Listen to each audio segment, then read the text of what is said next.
Salam sejahtera, salam serikeh nombor 1. Saya Puan Simbot Anak Tambi dari SMK St. Antony Serikeh. Dalam video ini, saya akan menunjukkan cara membuat model 3D berdasarkan proses kerja. Bagaimana model 3D dihasilkan? Model 3D dapat dihasilkan dengan menggunakan kaedah konvensional, iaitu acuan dan tuangan, dan kaedah moden, iaitu menggunakan pen 3D atau pencetak 3D. Model 3D dapat dihasilkan dengan menggunakan kaedah konvensional, iaitu acuan dan tuangan, dan kaedah moden, iaitu menggunakan pen 3D atau pencetak 3D. Sekarang saya akan menunjukkan penggunaan acuan dan tuangan, iaitu epoxy resin dan epoxy hardener. Sekarang saya akan tunjukkan bagaimana menggunakan acuan dan tuangan menggunakan epoxy resin dalam nisbah 3 bahagian, dan satu lagi ialah hardener, iaitu nisbah dia 1 bahagian. Okey, sebelum kita mulakan membuat tuangan menggunakan epoxy resin dan hardener, pertama kita perlu sediakan acuan. Okey, ini ada beberapa acuan. Sini kita boleh buat butang sendiri. Dia banyak acuan. Acuan ini sebenarnya kita boleh gunakan yang dikomersialkan ataupun kita boleh buat sendiri. Okey, seterusnya selain pada itu kita perlukan bahan epoxy resin, epoxy hardener, dan warna yang kita akan campur nanti. Ada pelbagai warna ikut kehendak kita sendiri. Jadi pertama sekali kita masukkan epoxy resin ke dalam bekas.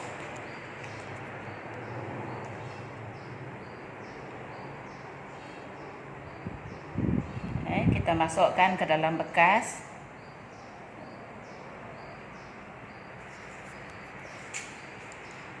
Seterusnya kita gunakan 1 bahagian hardener. Kita masuk sama ke dalam bekas epoxy resin tadi. Dan kemudian kita gaul sehingga sebati bahan-bahan tadi. Bagaimana kita nak tahu dia sebati? Kita lihat adunan tersebut. Dia akan nampak sebati, sekata dia punya. Kita terus gaul dia sehingga adunan itu kita nampak sebati,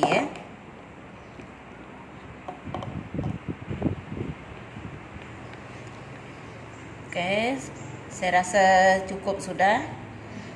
Kemudian kita boleh masukkan ke dalam acuan.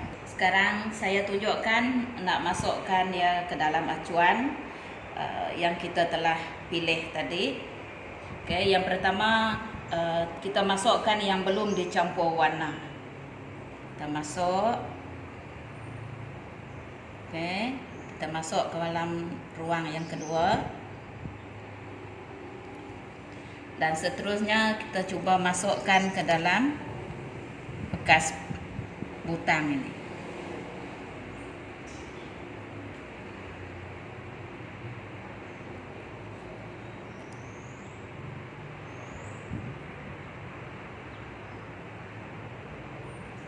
Masukkan, boleh gunakan sudu.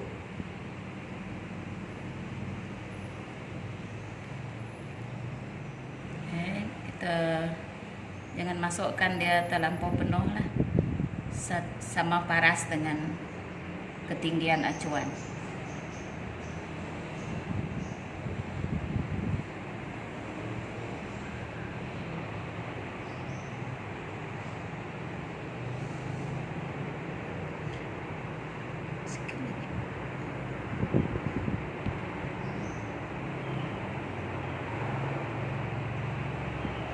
Bakinya cikgu akan tuang balik ke sini.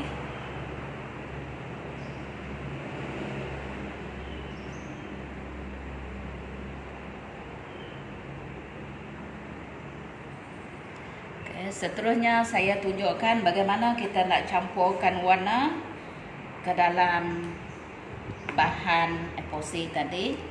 Kita gunakan popsicle stick dan cikgu pilih satu warna hijau. Kita titiskan warna ke dalam dan kita boleh gaul perlahan-lahan. Ikut seni kita sendirilah, kita nak buat corak dia macam mana, ataupun kamu boleh biarkan dia larut sebati rata macam ni.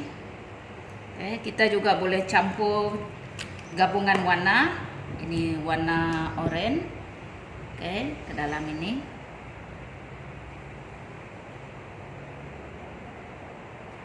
Ikut seni masing-masing.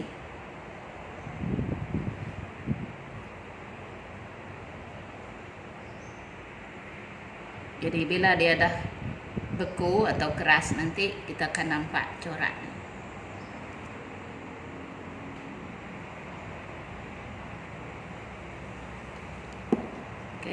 Seterusnya coba kita padankan warna hijau.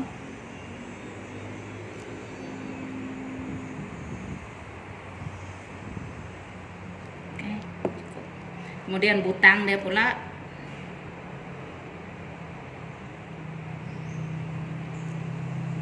Kita boleh gaul sama ada gunakan satu warna atau dua. Sebenarnya ikut kemahiran masing-masing.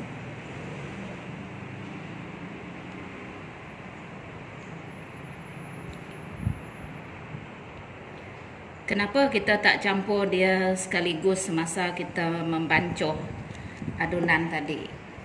Ini adalah rasional dia supaya kita boleh mempelbagaikan warna yang kita kendaki.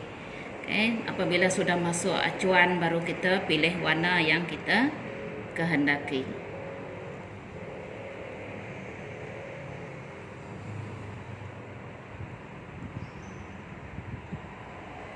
Saya gunakan satu bekas ni semua warna oranye.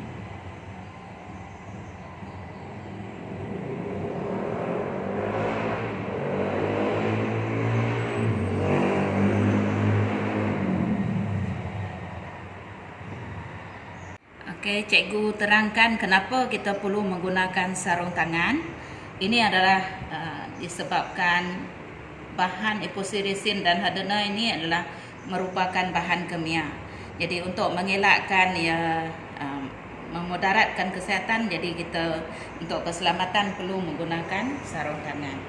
Seterusnya cikgu tunjukkan hasil yang daripada epoxy resin. Pertama, kita boleh gunakan untuk membuat pemegang kunci. Ini contoh dia. Cikgu gunakan untuk pemegang kunci. Dan di bawah ini pun ada pelbagai hasil-hasil. Kita ada butang, pelbagai jenis saiz butangnya. Ini dia yang telah siap dihasilkan daripada epoxy resin. Kalau kita lihat sangat cantik dan berwarna-warni, mengikut cita rasa pelajar sendiri. Sekian, terima kasih. Sekarang saya akan menunjukkan kaedah moden menggunakan pen 3D. Dan ini adalah hasil daripada pen 3D yang telah dibuat oleh pelajar-pelajar. Dan selain itu, keselamatan diutamakan. Dan peralatan perlu disediakan untuk kaedah moden menghasilkan produk yang dirancang.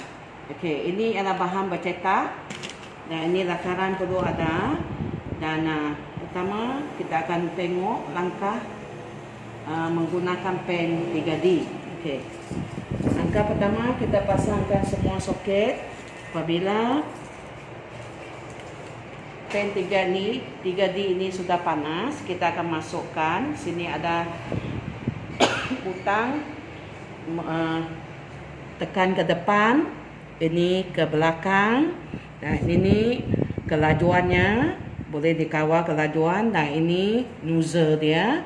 Kalau bahan bercetak sudah keluar dari sini, kita mula melakar, melorek pada lakaran kita.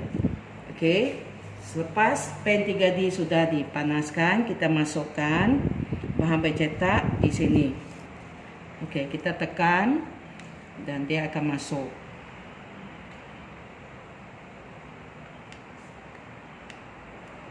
Kalau kita nak tukar warna, kita tekan ini butang ke belakang. Okey, kita tekan, dia akan keluar.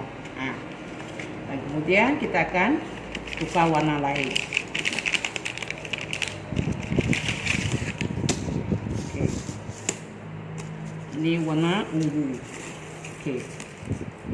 Jadi kita masukkan lagi, potong dia, kemas.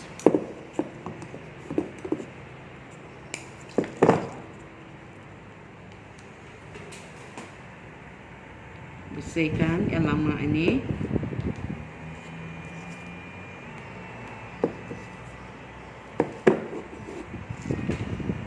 Okey, kita masuk ke sini lagi. Bahan bercetak kita tekan lagi.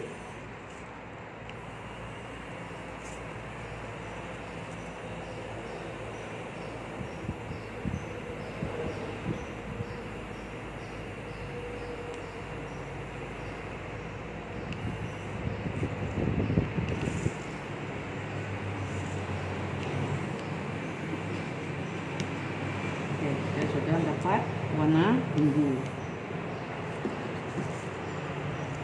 Kita sudah dapat warna ungu. Kita buat pemegang cermin mata dulu. Saya akan buat cermin mata ya. Okey. Kita mula ikut lakaran kita ya. Okey, tekan.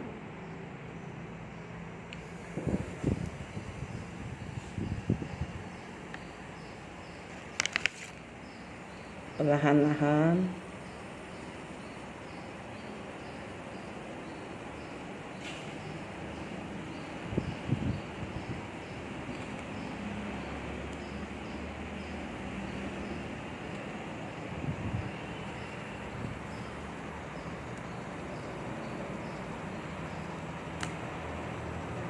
kalau kita sudah lukis habis pada lakaran kita, kita mau tukar warna, kita tekan balik lagi.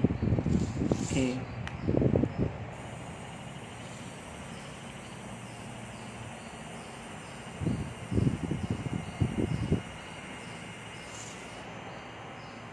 Dia ada bergerak sendiri. Okey, kita dah keluarkan. Semua bahan bercetak ini mesti dikeluarkan supaya dia tidak melekat di dalam pen 3D ini. Kalau dia sudah tidak dapat berfungsi, maksudnya bahan bercetak warna lain akan melekat di bahagian dalam. Jadi sudah bersih.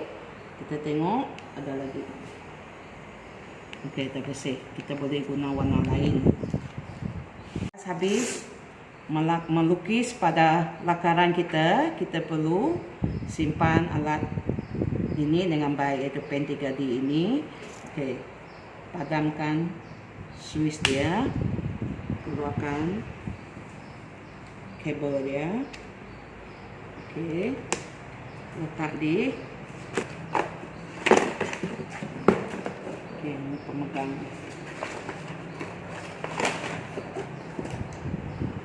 Lepas lukisan kita sudah kering, kita keluarkan. Dan inilah hasilnya. Kita akan sambung setiap bahagian itu. Dan jadilah hasilnya cermin mata ini. Okey. Sekian, terima kasih.